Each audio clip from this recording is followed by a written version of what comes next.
রমজান মাস মহান রব্বুল আলামিনের অত্যন্ত রহমত এবং বরকতের একটি মাস। রমজানে সারাদিন রোজা রেখে বিশেষ করে গ্রীষ্মকালে শরীর হয়ে পড়ে ক্লান্ত এবং দুর্বল। এই অবস্থা থেকে মুক্তি পেতে প্রয়োজন পুষ্টিকর ইফতার। আর ইফতারে পুষ্টিকর খাবার মেনুর প্রথম দিকেই থাকবে খেজুর।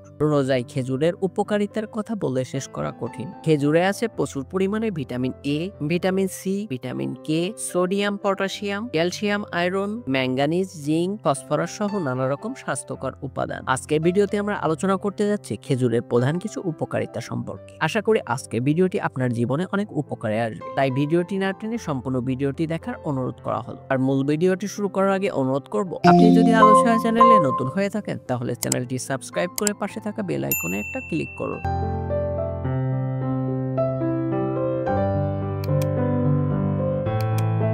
গ্লুকোজের ঘাটতি পূরণ। রোজায় দীর্ঘ সময় না খেয়ে থাকার ফলে শরীরে গ্লুকোজের ঘাটতি দেখা দেয়, যা শারীরিক দুর্বলতা, মাথা ঘোরা ও অবসাদ অনুভূত হতে পারে। খেজুরে প্রচুর পরিমাণে গ্লুকোজ, ফ্রুক্টোজ ও সুক্রোজ থাকে, যা খুব দ্রুত শরীরে গ্লুকোজের ঘাটতি পূরণ করে। ইত্যাদিতে খেজুর খেলে তার শরীরে শক্তি ফিরিয়ে আনতে সাহায্য করে এবং ক্লান্তি দূর করে। কোলেস্টেরল থেকে মুক্তি। খেজুরে থাকা ডায়েটারি ফাইবার হজমে অত্যন্ত উপকারী এবং এটি রক্তের খারাপ কোলেস্টেরল কমাতে সাহায্য করে। নিয়মিত খেজুর খেলে শরীরে ফ্যাট জমার প্রবণতা কমে এবং এটি হার্টের বিভিন্ন রোগের ঝুঁকি হ্রাস করতে ভূমিকা রাখে। উচ্চমাত্রার ফাইবার থাকার কারণে এটি ওজন নিয়ন্ত্রণে অনেক সাহায্য করে।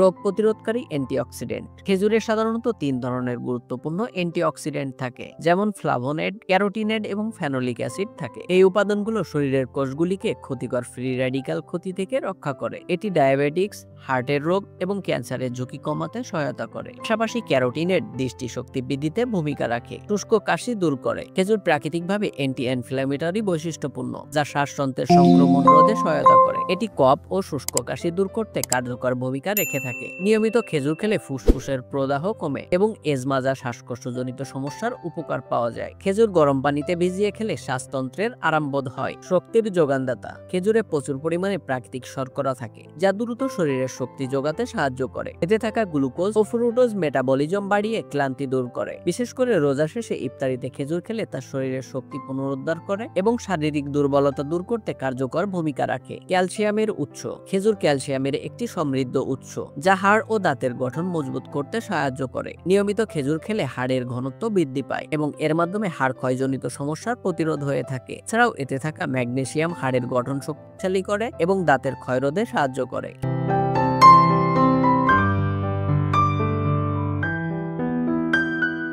খেজুরে থাকা উচ্চমাত্রার পটাশিয়াম রক্তচাপ নিয়ন্ত্রণে সহায়তা করে। এটি হৃদযন্ত্রের কার্যক্রম স্বাভাবিক রাখতে সাহায্য করে এবং নার্ভ সিস্টেম সচল রাখতে গুরুত্বপূর্ণ ভূমিকা রাখে। নিয়মিত খেজুর খেলে স্ট্রোক এবং হার্ট অ্যাটাকের ঝুঁকি হ্রাস পেতে পারে। ডায়রিয়া প্রতিরোধে সহায়ক। খেজুরে থাকা ডায়েটারি ফাইবার এবং পটাশিয়াম ডায়রিয়া প্রতিরোধে কার্যকর ভূমিকা রাখে। ডায়রিয়ায় শরীর থেকে বেরিয়ে যাওয়া ইলেকট্রোলাইটের ঘাটতি পূরণ করতে খেজুর খুবই কার্যকর ভূমিকা রাখে। এটি হজম প্রক্রিয়াকে উন্নত করে এবং অন্ত্রের স্বাস্থ্য ভালো রাখতে সহায়তা করে। অ্যালার্জি থেকে মুক্তি। খেজুরে থাকা অর্গানিক সালফার এক বিরল উপাদান, যা বিভিন্ন মৌসুমী অ্যালার্জি থেকে মুক্তি দিতে সহায়তা করে। এটি অ্যালার্জিজনিত প্রদাহ কমায় এবং শ্বাসতন্ত্র পরিষ্কার রাখতে সহায়তা করে। নিয়মিত খেজুর খেলে অ্যালার্জির ঝুঁকি কমে এবং শ্বাস প্রশ্বাসজনিত সমস্যা হ্রাস পায়। ওজন কমাতে সাহায্য করে। খেজুরে থাকা ফাইবার হজম প্রক্রিয়া উন্নত করে এবং দীর্ঘক্ষণ পেট ভরা অনুভূতি হয়। এটি ক্ষুধার অনুভূতি কমিয়ে ক্যালোরি গ্রহণ হ্রাস করতে সাহায্য করে। নিয়মিত খেজুর খেলে অতিরিক্ত খাবার গ্রহণের প্রবণতা কমতে থাকে, আর এর ফলে ওজন নিয়ন্ত্রণে রাখা সম্ভব হয়। খেজুর এমন একটি ফল যার মধ্যে আছে প্রায় সব রকমের পুষ্টি উপাদান। একের ভিতর সব কথাটির সার্থক সমর্থক হতে পারে খেজুর। তাই এই রমজানে ইফতার আইটেমে খেজুর রেখে সুস্বাস্থ্য নিশ্চিত করুন।